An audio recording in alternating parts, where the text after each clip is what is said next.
Hello दोस्तों, welcome back to our YouTube channel. तो दोस्तों, ये दूसरा पार्ट लेके आया हूँ मैं बीपीएससी एलडीसी का। पहले पार्ट में मैंने जनरल अवेयरनेस पूरा करा दिया था और ये दूसरा पार्ट है जिसमें जनरल साइंस एंड मैथमेटिक्स। तो ये है, इसमें इसको देखते हैं। उसके बाद रीजनिंग है, उसको भी देखेंगे। और रीजनिंग तो वैसे भी मैं प्रैक्टिस सेट करा ही रहा हूँ बीपीएससी एलडीसी के। तो आप जाके देख सकते हो, प्लेलिस्ट में प्लेलिस्ट बनी हुई है बीपीएससी एलडीसी 10+2। तो पहला क्वेश्चन दिया है, निम्नलिखित में से कौन सी बीमारी एनोफेलीज मच्छर द्वारा मनुष्यों में होती है। चार ऑप्शन दिए हैं, मलेरिया, जापानी, मस्तिष्को, डेंगू या चिकनगुनिया। बताइए कौन सा आंसर होगा।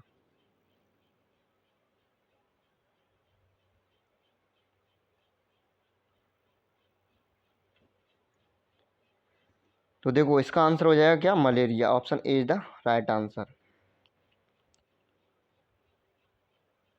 ये देखो, मैथ का सवाल है।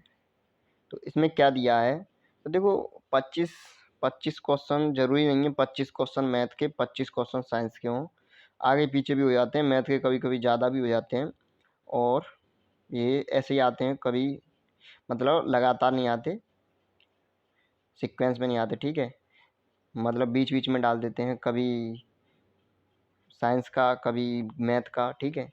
तो ये मैथ का आ गया क्वेश्चन। 42 दिया है, दो लगातार विषम पूर्णांकों के घन का अंतर हमेशा किससे विभाजित होता है। तो बताइए क्या आंसर होगा। दो लगातार विषम पूर्णांकों के घन का अंतर हमेशा किससे विभाजित होता है। तो देखो, इसको करते हैं पहले। दो लगातार विषम पूर्णांक, दो लगातार विषम पूर्णांक मैंने ले लिए। पहला विषम पूर्णांक मैं लेता हूँ 3 और दूसरा विषम पूर्णांक लेता हूँ कितना, 5, ठीक है। तो क्या कह रहा है, लगातार दो विषम पूर्णांकों के घन का अंतर। तो इनका घन कीजिए, 3 का क्यूब कितना होता है, 27, ठीक है। 3 का क्यूब और 5 का क्यूब, 5 का क्यूब कितना होता है, 125। ओके। तो क्या करना है अब हमें इनका अंतर देखना है। तो 125 माइनस 125 माइनस 27, तो कीजिए कितना आएगा। तो 125 में से जब मैं 27 घटाऊंगा तो कितना बचेगा। अगर 125 में से 25 जाते तो कितने बचते, 100। 27 गए, दो ज़्यादा जा रहे हैं तो 98, कितना बचा, 98। तो 98 बचा, ठीक है। क्वेश्चन ये कह रहा है 98। तो किससे विभाजित होगा ये, 4 से या 6 से या 8 से या 2 से, हमेशा। तो देखो, 4 से तो कटेगा नहीं, 6 से भी नहीं कटेगा, 8 से भी नहीं कटेगा, तो किससे कटेगा, 2 से, ठीक है। Option D is the right answer. तो इस तरह से है ये। वैसे तुम्हें ये याद होना चाहिए, दो लगातार विषम पूर्णांकों के घन का अंतर हमेशा किससे डिवाइड होता है, 2 से। और याद नहीं है तो बस ऐसे निकाल लीजिए, कैसे निकालना है वो सब मैंने बता दिया।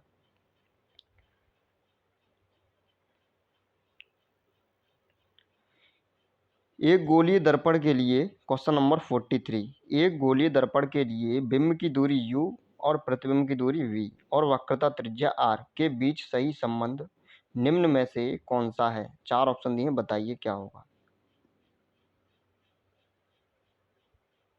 तो इसका आंसर हो जाएगा आपका D is the right answer. r बराबर 2uv upon u plus v, ठीक है। Option D is the right answer.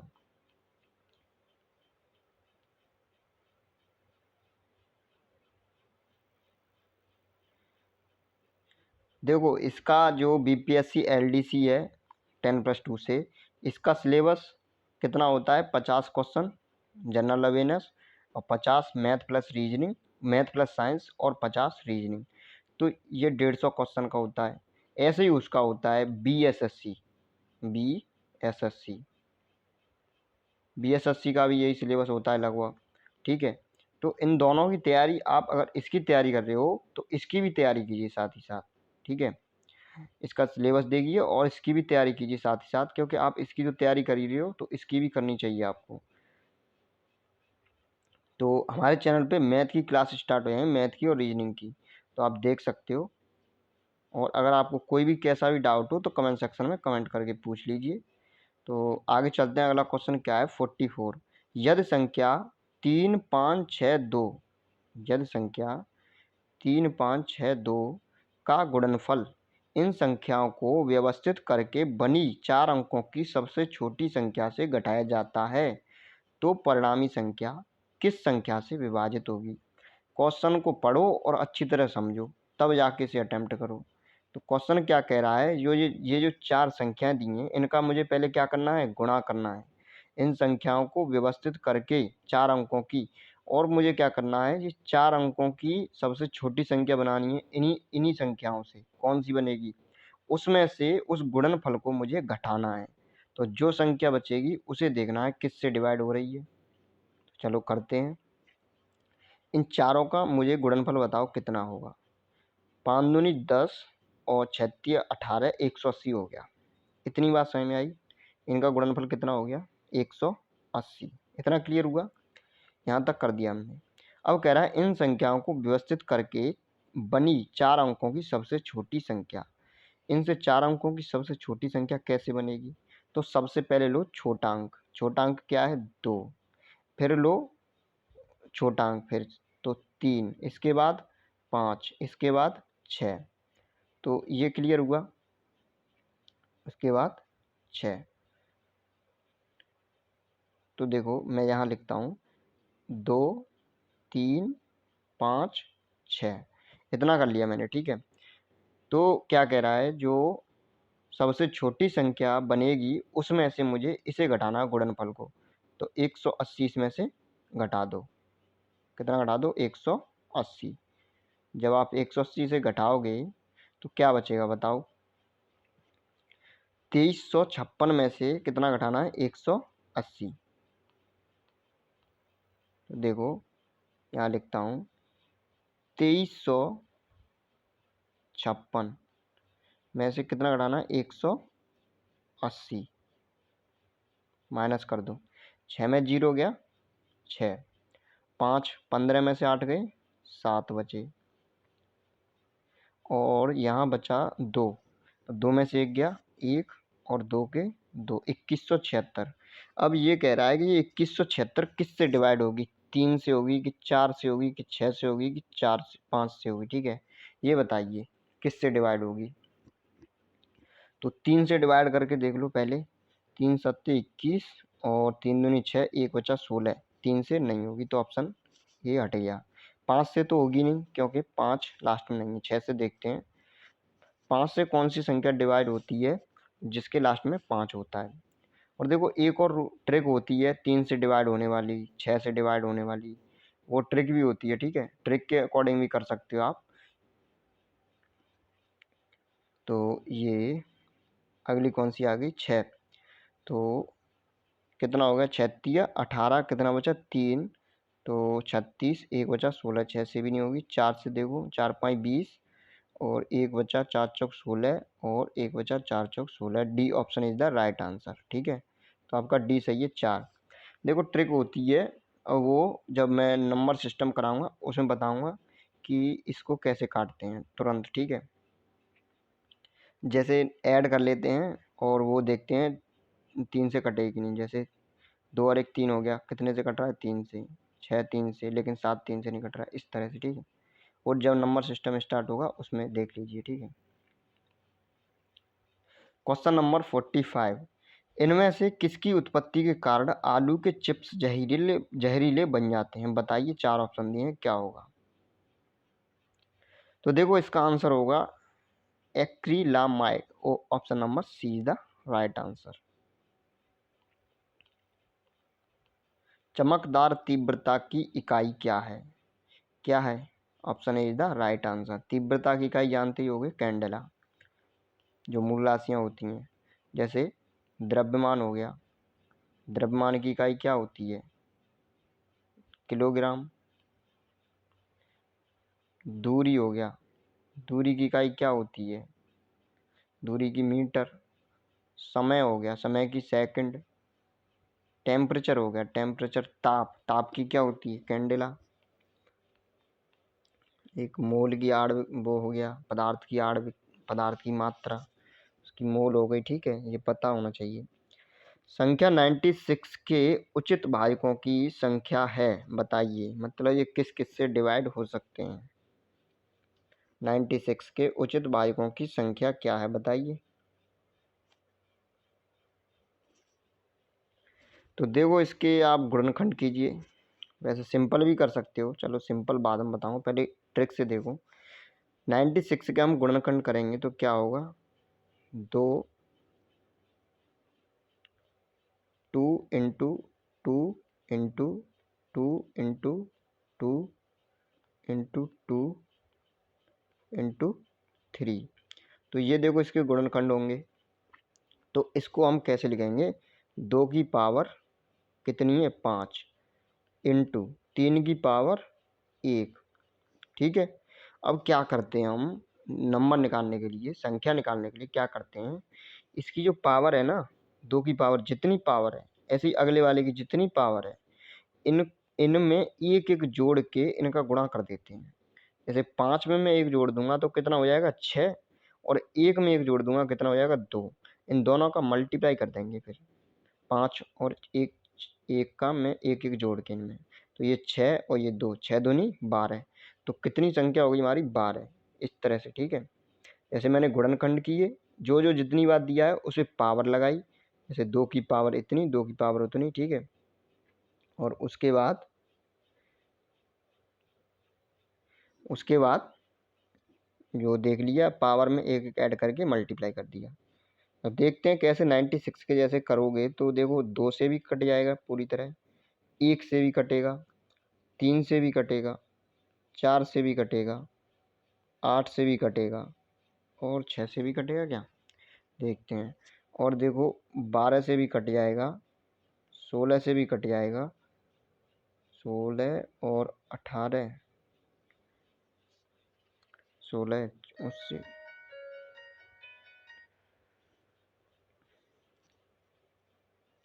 24 से भी कटेगा, ठीक है, 32 से भी कटेगा, और किससे कटेगा, और देखो 48 से भी कटेगा, और 96 से भी कटेगा। तो कितने हो गए, नंबर गिन लो, 1 2 3 4 5 6 7 8 9 10 11, एक और रह गया शायद, 6 से कटता है क्या, 6 1 6, कितना बचा 3, 9 चौक 36, 6 से भी कट जाएगा, ठीक है। तो इस तरह से ये 12 नंबर हो गए। तो इस तरह से निकालते हैं वैसे, लेकिन ट्रिक से निकालना पड़ता है, क्योंकि 96 की एक बड़ी संख्या आ सकती है, तो कैसे निकालोगे। चलो अगला क्वेश्चन दिया है, किस प्रक्रिया के कारण फैटी खाद्य पदार्थ खट्टे बन जाते हैं। तो बताइए, 4 ऑप्शन दिए हैं, 48 का आंसर ऑक्सीकरण, ठीक है, ऑप्शन डी। आगे चलते हैं, देखो ये भी न्यूमेरिकल है। एक व्यक्ति अपनी दीवार की घड़ी 720 रुपये में बेचता है और 25% की हानि होती है। 25% का लाभ पाने के लिए दीवार की घड़ी का विक्रय मूल्य क्या होना चाहिए। तो देखो ये अच्छा सवाल है, तो मैं बता रहा हूँ, प्रॉफिट एंड लॉस का है, कैसे करते हैं। क्या हो रहा है, 25% की हानि हो रही है और 25% का लाभ हो रहा है। लाभ मतलब करने के लिए क्या करना चाहिए, उसे कितने में बेचनी चाहिए। तो 25% की हानि हो रही है, 25% को हम क्या लिखते हैं, 1/4। ये जानते होगे, नहीं जानते हो तो कमेंट सेक्शन करके बताना, ठीक है। 25 मतलब 25%, 25/100, इस तरह से निकालते हैं 1/4, ठीक है। तो 25% को हम क्या लिखते हैं, 1/4। तो मैंने 1/4 लिखा, हानि हो रही है तो ऊपर वाला माइनस, तो 4 में से 1 घटा दूंगा, कितना हो जाएगा 3। तो इन दोनों के बीच में जो अनुपात आएगा वो 4:3 आएगा। देखो अब देखो यहाँ से ध्यान से, ये क्या हो गया, ये मैंने खरीदी हुई वस्तु का मूल्य है और ये बेची हुई वस्तु का मूल्य है। इतना बात समझ में आया। ये क्या है, क्रय मूल्य, ये विक्रय मूल्य। अब ये कह रहा है कि मैंने 4 रुपये में खरीदी और 3 रुपये में बेच दी, तो मुझे कितने रुपये का घाटा हुआ, 720 रुपये का। तो ये कहना चाहता है कि जो 3 रेशियो की वैल्यू है वो कितनी है, 720 रुपया। कितनी है, 720। तब वो कह रहा है कि 25% लाभ पाने के लिए 25% लाभ पाने के लिए घड़ी का विक्रय मूल्य क्या होना चाहिए। तो 25% को क्या लिखेंगे, 1/4। लाभ की कह रहा है तो क्या कर देंगे, जोड़ देंगे। तो 4:5। ठीक है, लाभ कहता है तो ऊपर वाली संख्या जोड़ देते हैं, और हानि कहता है तो ऊपर वाली संख्या घटा देते हैं। तो देखो इसने कितने की खरीदी, 4 रुपये की। बेच कितने की थी, 3 की। तब उसे कितना हानि हो रही है, 25%।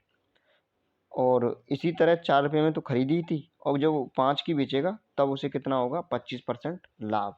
तो देखो, तो पूछ रहा है उसका जो लाभ होगा वो कितने रुपया होगा, कितने मतलब बेची होगी उसने, या ये भी पूछ सकता है कि कितना लाभ है, तो वो निकाल लेंगे। तो देखो 3 रेशियो की वैल्यू कितनी है, 720। तो 1 रेशियो की वैल्यू कितनी आएगी, 3 का इसमें डिवाइड कर देंगे, भाग दे देंगे। तो भाग दे दो 72 में, 24 दिया 72, कितने बार गया, 24 बार, तो 240। 1 रेशियो की वैल्यू कितनी आएगी, 240। ये ठीक है। अब आगे चलते हैं, तो आगे निकालेंगे 5 रेशियो की वैल्यू। 1 रेशियो की वैल्यू इतनी है, तो 5 रेशियो की वैल्यू कितनी आएगी, तो 240 में क्या कर देंगे, 5 का मल्टीप्लाई। तो 24 पंजे कितना होता है, 24 पंजे 120। एक जीरो है तो एक जीरो लगा दिया, 1200 क्या हो गया आपका आंसर। सही में आया कि नहीं आया। चलो एक और बार बताता हूँ। देखो वो ये कह रहा है कि मैंने 25% की हानि पर 720 रुपये में बेच दी। ठीक है, कुछ खरीदा था घड़ी, वो 720 रुपये में बेच दी थी। तो हानि कह रहा है तो 25% को लिखते हैं हम 1/4। तो इनका जो रेशियो होगा खरीदने वाला और बेचने वाला, वो 4:3 का होगा। और 3 की वैल्यू कितनी दी है इसने, 720 रुपया। ये कहा है कि मैंने मतलब बेची है, हानि पर बेची है, तो जो बेची हुई होगी वो कितनी दी है, 720। अब कह रहा है 25% लाभ पाने के लिए, तो 4:5। तो कह रहा है खरीदी तो इतने की है सेम की, ठीक है, लेकिन 3 की बेची थी तो मुझे 720 रुपये में बेचनी पड़ी थी। जब 5 की बेचूंगा तब कितने में बेचूंगा, तो इसमें मल्टीप्लाई कर देंगे 1 रेशियो की वैल्यू का। 3 की वैल्यू इतनी, तो 5 की कितनी निकलेगी, 3 की, 1 की हो गई 2400, 240, तो 5 की हो गई 1200। ठीक है, बस इतना, और कुछ नहीं है।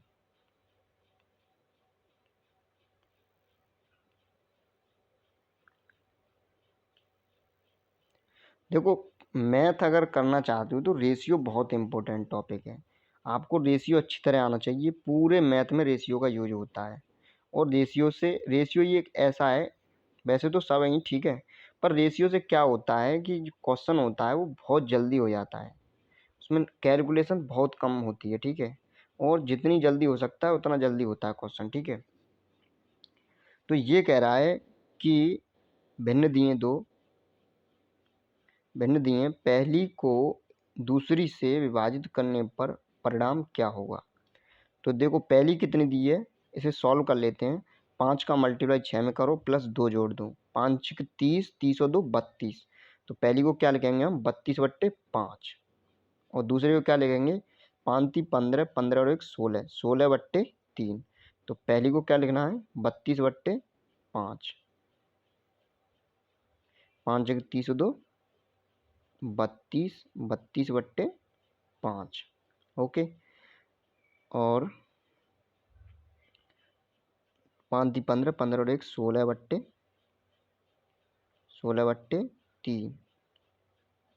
ये देखो ये कह रहा था क्वेश्चन में कि पहली वाली भिन्न को दूसरी से हमें क्या करना है, डिवाइड करना है। तो हमने दूसरी वाली से डिवाइड कर दिया। ठीक है, तो अब सॉल्व कर लो इसे। विभाजित करने पर परिणाम क्या हुआ, तो विभाजित कर दिया। देखो इससे क्या कट जाएगा, 16 दूनी 32 दो बार, और कुछ नहीं है।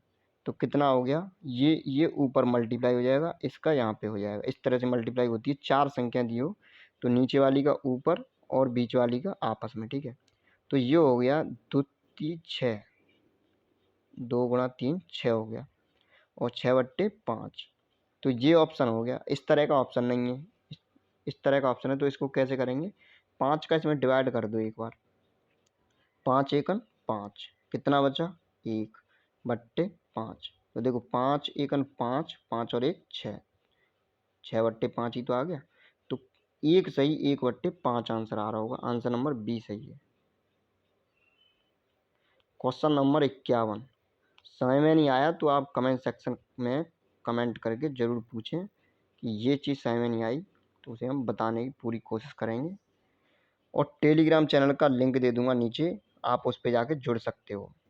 निम्नलिखित में से कौन सा सबसे प्रबल क्षार है? तो कौन सा है ये तो आप सभी जानते होंगे, NaOH। Okay, option D is the right answer.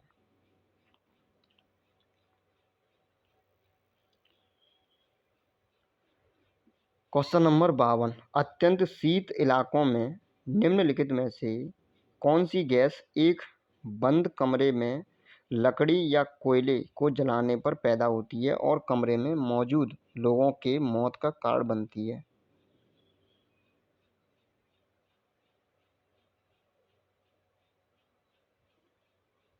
कौन सी? Carbon monoxide. Option C is the right answer. Question number 53 क्या दिया है, निम्नलिखित में से कौन से ऑर्गेनिक यौग में फलों की खुशबू पाई जाती है? 4 ऑप्शन दिए, बताइए किस में पाई जाती है? एस्टर में। मानव शरीर में निम्नलिखित कौन सी कोशिकाएं घाव या कट के समय रक्त का थक्का जमाने में मदद करती हैं? Option B is the right answer, thrombocytes.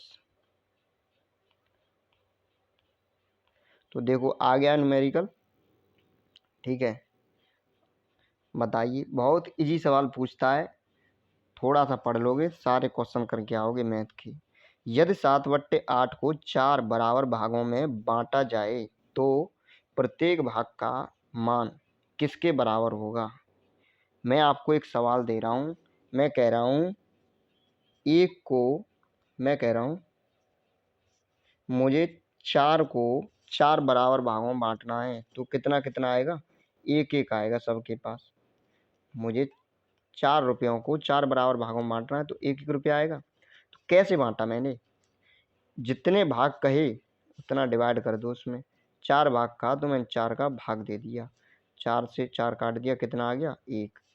ऐसे ही अगर वो बोलता कि 4 को, जैसे 1 को मुझे 3 बराबर भागों में बांटना है, तो 3 भागों में बांटने की बोल रहा है, 3 का डिवाइड कर देंगे। तो 1/3, 1/3 और 1/3, ये हो गए तीनों भाग। जब इनको जोड़ेंगे सबको तो क्या आएगा? 1 ही आएगा, ठीक है। इसी तरह ये सवाल कह रहा है कि 7/8 को 4 बराबर भागों में, 7/8 मत देखो, ये देखो 4 बराबर भागों में बांटा जाए तो प्रत्येक भाग का मान किसके बराबर होगा? कितने भागों में बंटवारा है? 4 में, तो 4 का क्या करेंगे? भाग देंगे। तो लिखो 7/8, इसमें भाग किसका देना है मुझे?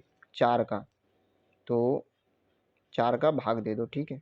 यहीं मल्टीप्लाई कर दो, 7 में ऑलरेडी 8 का भाग लगा हुआ है, 4 का और दे दो, तो 8 चौक 32, 7/32। Answer A is the right answer. ऐसे भी कर सकते हो, 7/8, अब इसमें भाग देना पूरे में, तो यहाँ लिख सकते हो इस तरह से 4। तो ये मैंने बताया था, ये वाली संख्या आपस में, और जो ऊपर वाली है वो नीचे से, तो इसके बट्टे 1 होता है। तो इस तरह से, ठीक है, इस तरह से भी होता है। आगे चलते हैं, अगला क्वेश्चन। ये कह रहा है 4 सकारात्मक पूर्ण संख्याओं में से 3 का योग 22 है। यदि इन 4 संख्याओं का औसत 8 है तो चौथी संख्या क्या होगी? देखो इजी क्वेश्चन है, समझो। 4 सकारात्मक पूर्ण संख्याओं में से 3 का योग कितना है? 22। यदि इन चारों संख्याओं का औसत, औसत क्या होता है? 4 संख्याओं का औसत, चारों संख्याओं का योग बट्टे 4, ठीक है। तो मैं निकाल रहा हूँ 4 संख्याओं का औसत, मुझे कितना दिया है औसत? 8। तो 8 बराबर कितनी संख्या है? 4। तो 4 संख्याओं का योग, तो 4 संख्याओं का योग तो नहीं दिया है, तीन संख्याओं का योग दिया है, चौथी कह रहा है, चौथी हमें पता नहीं, तो उसे मान लेंगे x। तो 3 का योग 22 प्लस 1 मान ली मैंने x, ठीक है, बट्टे कितना 4। बस हो गया सवाल। अब क्रॉस मल्टीप्लाई कर दो, 1 डिवाइड में करके इस तरह से, 8 चौक 32, 32 और ये माइनस के हो जाएंगे 32 में से, तो बचेगा कितना, 32 में से 22 गए 10, तो ऑप्शन 32 में से 22 गए कितना बचा 10। Option C is the right answer. Question number 57 दिया है, बताइए इसका क्या आंसर होगा। इसका आंसर होगा अवतल दर्पण। Option B is the right answer.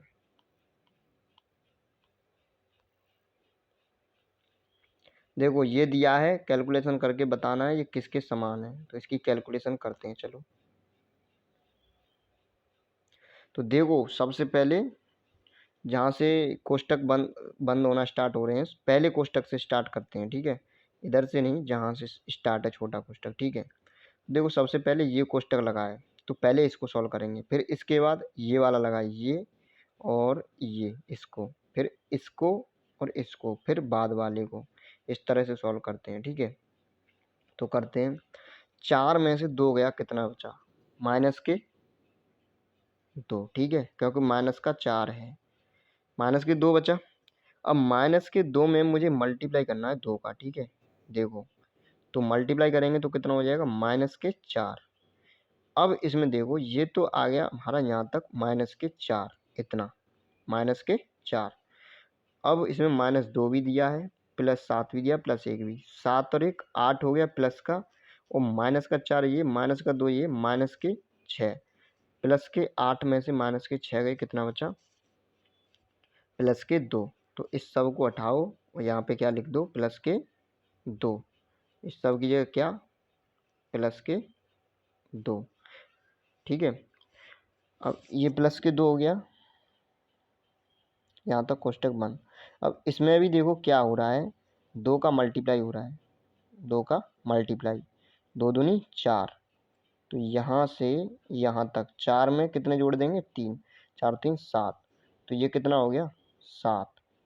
अब क्या बचा, 7 में देखो 2 का मल्टीप्लाई हो रहा है, 7 दूनी 14, तो 14, 14 हो गया, ठीक है। 14 में से 1 गया, कितना बचा 13, और 13 में फिर मल्टीप्लाई 2 का, 13 दूनी 26। आंसर 26 होना चाहिए मेरे हिसाब से, 26 है। Option C is the right answer, 58 का सी। आगे चलते हैं, अगला क्वेश्चन देखते हैं क्या है।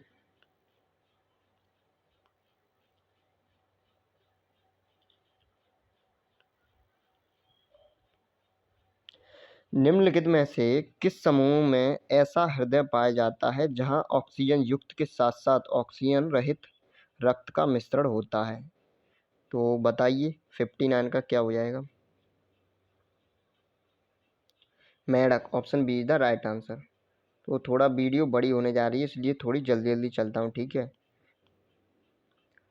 अगला क्वेश्चन दिया है, वह कौन सा एक रासायनिक एजेंट है जो शरीर की बाहरी सतहों पर सूक्ष्म जीवों के विकास को धीमा करता है या रोकता है और संक्रमण को रोकने में मदद करता है। तो बताइए कौन सा आंसर होगा। तो 60 का हो जाएगा बी, एंटीसेप्टिक। तो देखो बायो में एक आध दो अगर क्वेश्चन टिक अगर बाई मिस्टेक गलत भी हो जाए तो कमेंट सेक्शन में कमेंट करके बताना कि ये गलत हो गया है। मैथ में और उसमें कोई दिक्कत नहीं होगी, बायो मैंने पढ़ी है नहीं, तो इसमें आंसर बताते जा रहा हूँ, ठीक है, देख लेना अपने हिसाब से। क्वेश्चन नंबर अगला दिया है 61, निम्नलिखित में से कौन सा 11 का कम से कम एक गुणज है जो संख्या 4 6 12 20 से विभाजित होने पर 3 शेष देगा। तो देखो ये चारों ही 11 के गुणज हैं, ठीक है। 11 का गुणज पहचानते कैसे हैं कि एक अल्टरनेट में उनका योग करो और फिर घटा दो तो 0 आ जाए। जैसे 3 और 4 का योग किया मैंने और बीच वाले में से घटा दिया, मतलब अल्टरनेट में अगला और होता तो उसे भी ऐसे जोड़ते। तो इस तरह से करते हैं, ठीक है। अब ये सब नंबर सिस्टम में जानना। अब ये देखो क्वेश्चन, निम्नलिखित में से 11 का कम से कम गुणज है जो संख्या 4 6 12 20। अब ये ध्यान दो इन चारों में ऐसी कौन सी संख्या है जो 20 से डिवाइड हो रही है। बड़ा नंबर देखो, पहले 20 से डिवाइड हो रही है और कितना शेष छोड़ रही है, 3। तो देखो मैं इसको अगर 20 से डिवाइड करता हूँ, 20 छोड़ो, इसको हम क्या लिख सकते हैं, 10 इंटू 2 लिख सकते हैं। तो 10 से डिवाइड कौन सी हो रही है और 10 से डिवाइड होने के बाद कितना दे रही है, 3। तो देखो ये तो नहीं देगी, अगर 10 से होगी भी 370 तो 4 देगी, 340 1 देगी, 342 कितना देगी, 2 देगी। तो option D is the right answer. ऐसे भी आप क्वेश्चनों को कर सकते हो जल्दी से, कुछ नहीं करने की ज़रूरत है, सिर्फ ये देख लो 20 दिया है तो 20 को हम 2 भागों में बांट सकते हैं, 2 गुणा 10। तो ऐसी संख्याएं देखो जो 10 से डिवाइड होने पर क्या दे दे, 3 शेष दे दे। तो पहली तो होगी नहीं, 4 देगी, ये 1 देगी, ये 2 देगी, ये क्या दे जाएगी, 3। जैसे 360, 360 10 से डिवाइड हो जाएगा पूरी तरह, और कितना शेष बचेगा, 63 लिखा है तो 3 शेष बचेगा। तो option D is the right answer. जल्दी करने का ये तरीका है।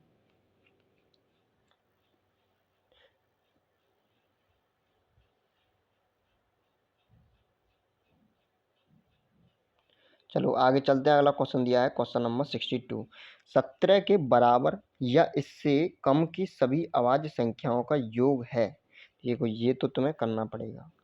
17 अभाज्य संख्या, पहली 2 3 5 5 7 11 13 और 17, इतनी होती है 17 तक अभाज्य संख्या। इन सब को जोड़ लो, आंसर बता दो क्या होगा। देखो ये हो गया 5 और 2 7, 7 और 3 10, 10 और 7 17, 17 और 10 27, 28, 28 और 10 38 और 3 39, 39 38 और 3 41, 41 और 17 58। Option A is the right answer. तो ये समझ में आया। अभाज्य संख्या लिखो 17 से पहले की और उनको जोड़ दो। अब ये क्वेश्चन अक्सर कर गलत होता है कि सबसे छोटी अभाज्य संख्या कौन सी होती है, 1 होती है कि 2 होती है कि 3 होती है। क्या होती है, 2 होती है।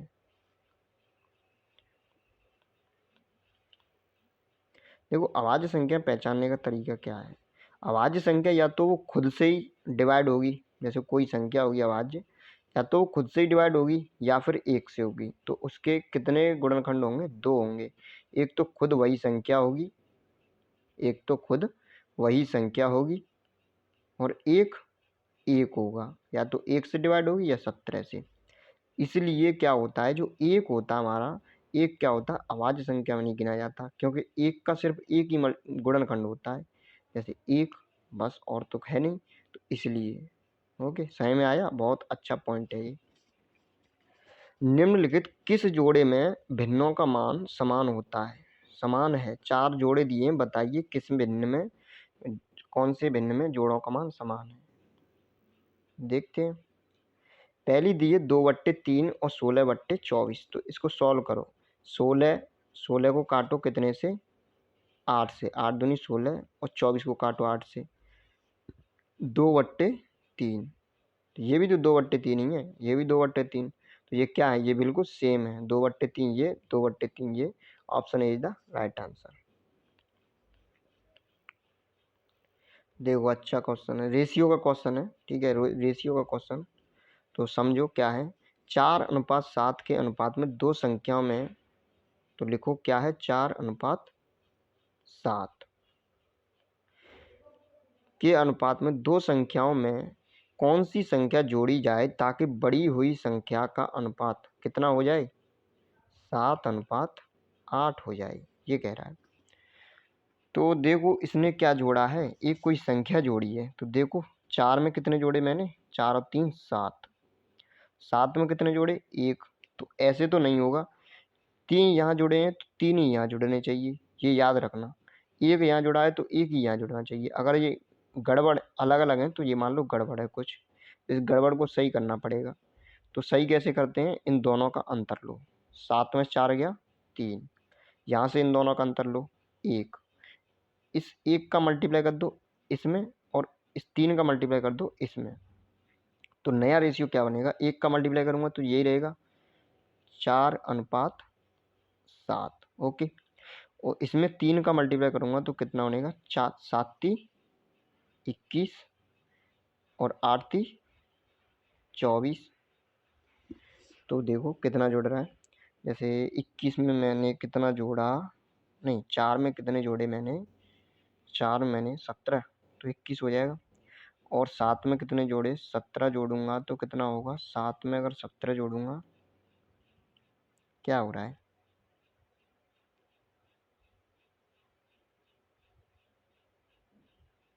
3 7 21, 8 × 24,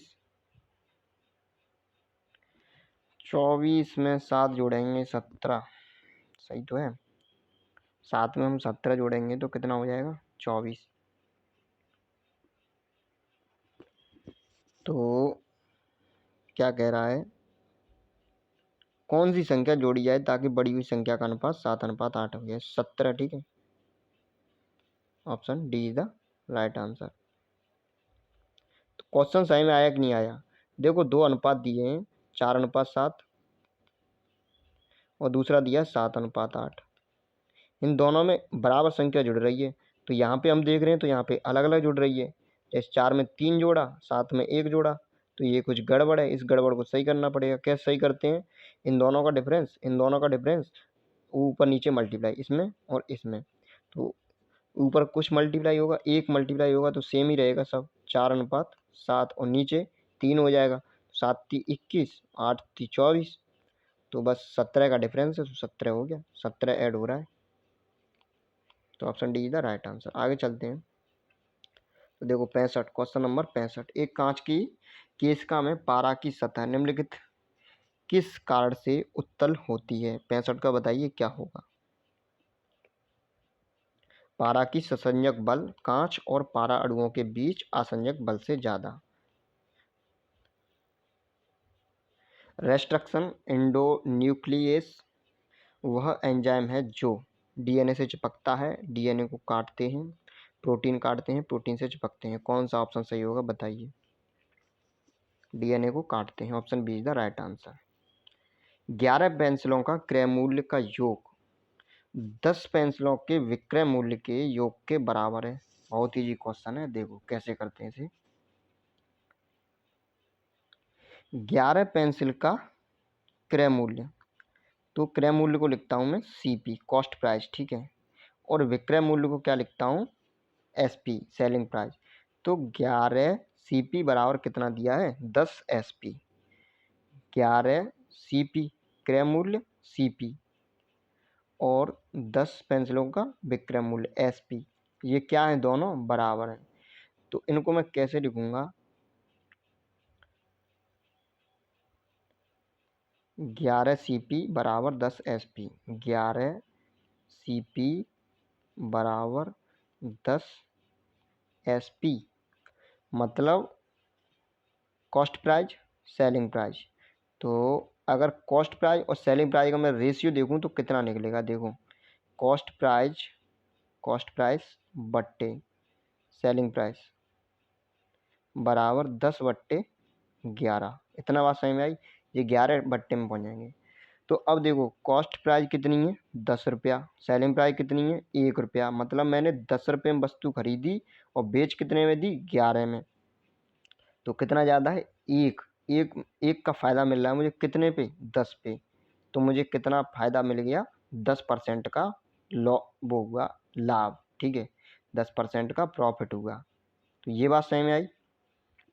10 में खरीदी है, 11 में बेची है, तो कितना हो जाएगा, 1/10, 1/10 कितना होता है, 100, 10%, ठीक है। कैसे निकालते हैं 10%, इसमें 100 का मल्टीप्लाई कर दो और परसेंट लगा दो, एक जीरो से एक जीरो, 10% हो गया, ठीक है। तो आगे चलते हैं, अगला क्वेश्चन क्या है।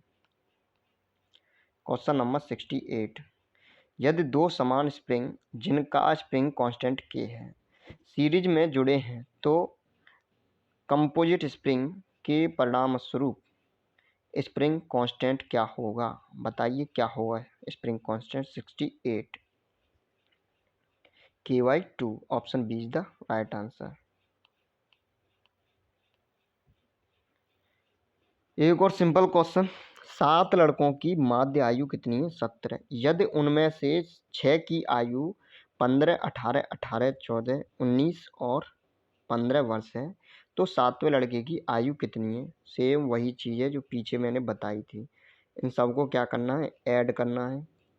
15 लिख नहीं रहा हूँ, देखो यही क्वेश्चन में ही देखो क्या करना है, इन सबको मुझे ऐड करना है, जोड़ना है। प्लस ये कितने हैं? 1 2 3 4 5 6। पूछ तो 7 की रहा है, तो एक में मान लूँगा x, ठीक है। अब इन सबको मैं जोड़ दूंगा और बट्टे डिवाइड कितने का लगाना है? 7 का, क्योंकि 7 है। 7 का डिवाइड लगा दिया। कितना दिया है मीन मुझे? 17 दिया है। अब देखो बस हो गया सवाल। ये इधर गया मल्टीप्लाई, तो 17 सत्ते कितना हो गया? 119। 17 सत्ते 119, ये इधर मल्टीप्लाई हो जाएगा, तो 17 सत्ते कितना हो गया? 119। अब इधर इसका जोड़ कितना होगा? तो देखो 15, 18, 18, 14, ये हो गया 99। तो 119 इधर की जो संख्या है ये x है, तो इधर जाएगी तो किसकी हो जाएगी? माइनस की। तो 119 में से कितना गया? 99, तो कितना बचा? 20। Option A is the right answer.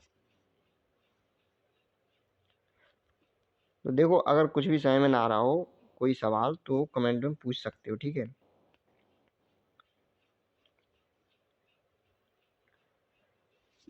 एक व्यापारी को 225 रुपये की दर से चाय बेचने पर उसे क्रय मूल्य पर 10% की हानि होती है। सेम पीछे वाला क्वेश्चन है। 10% की हानि हो रही है जब कितने की बेच रहा है? 225 की। उसी चाय को उसे प्रति किलोग्राम किस मूल्य पर बेचना चाहिए ताकि क्रय मूल्य पर 20% का लाभ हो? सेम पीछे जो आया था क्वेश्चन उसी टाइप का है। तो देखो कैसे करना है। 10% की क्या हो रही है? हानि। तो 10% को मैंने बताया था, क्या लिखते हैं? 1/10। हानि हो रही है तो 1 घटा देंगे।